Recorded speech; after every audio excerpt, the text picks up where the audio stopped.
Are you ready to listen and learn about science and technology in the Philippines?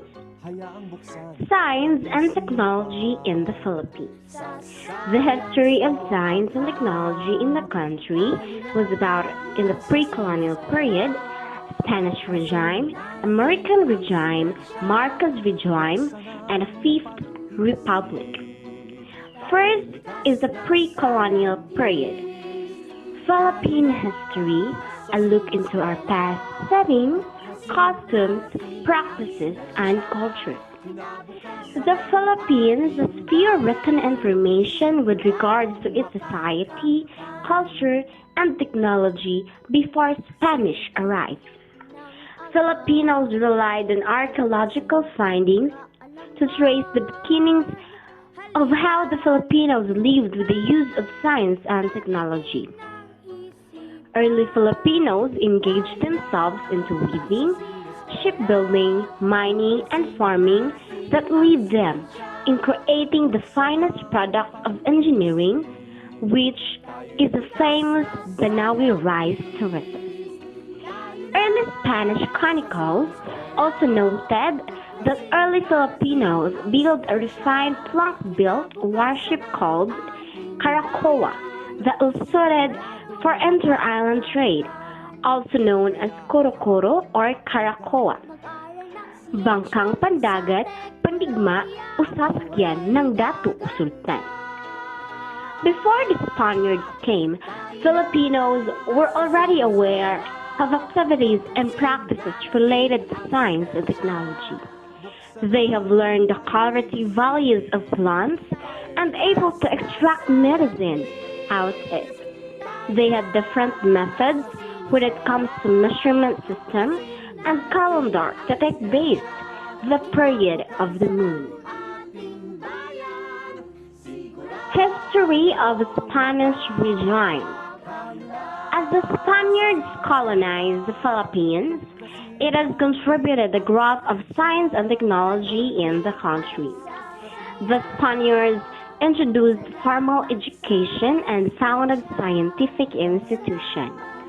Parish schools were established where religion, reading, writing, arithmetic, and music was taught.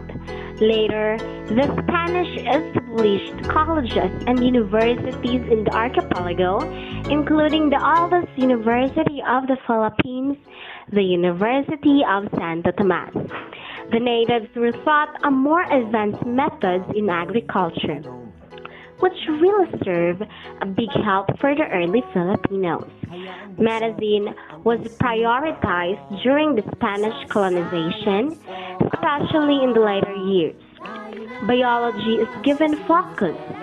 Contributors to science in the archipelago during the 19th century were botanists.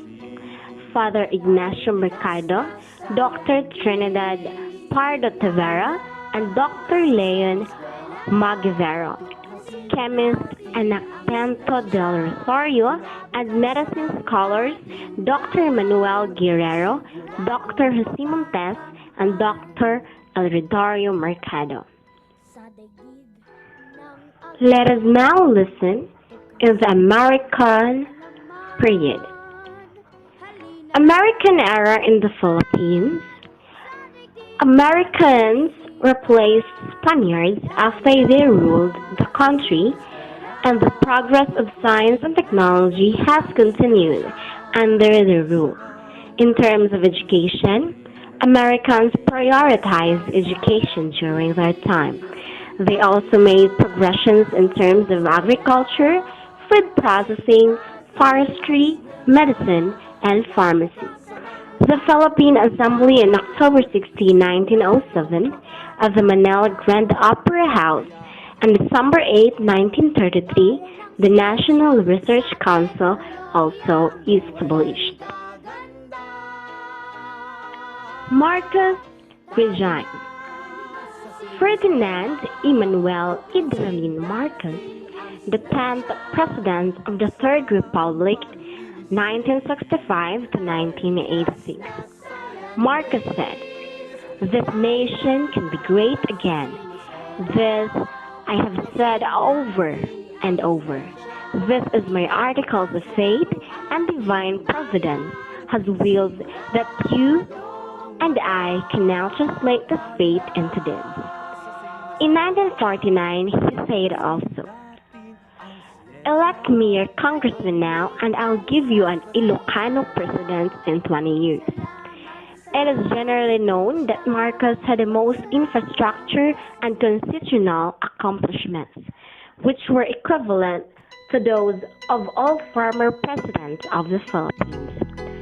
It was only during Marcos' presidency where science was given importance. In 1968, he recognized that technology was the top reason in economic development and gave extra funds to support projects in applied science and science education. In 1970, he emphasized that by upgrading the science curriculum and teaching equipment is crucial to the science development program. Part of the progression are the National Science and Technology Authority, or now Department of Science and Technology, or DOST we called it, and PAG-ASA, which function is to give environmental protection and to utilize scientific knowledge to ensure the safety of the nation. He established more campuses in the Visayas and Mindanao for the schools and lots of establishments during Marcos' time. The Fifth Republic of the Philippines, under the presidency of Corazon Aquino, Fidel Ramos, Joseph Estrada, Gloria Macapagal Arroyo, and Benigno Aquino III. After the term of President Marcos, numerous laws and projects related to science and technology were made push forward in increasing the economic level of the country. It was during the Fifth Republic where the government provided 3,500 scholarships for students who are interested in taking up courses related to science and technology. Schools became modernized and updated by having additional high-tech equipment. There is no doubt that today, science and technology is crucial in our lives. I believe that the continuous progression of science and technology will mold us to have a high economic rate.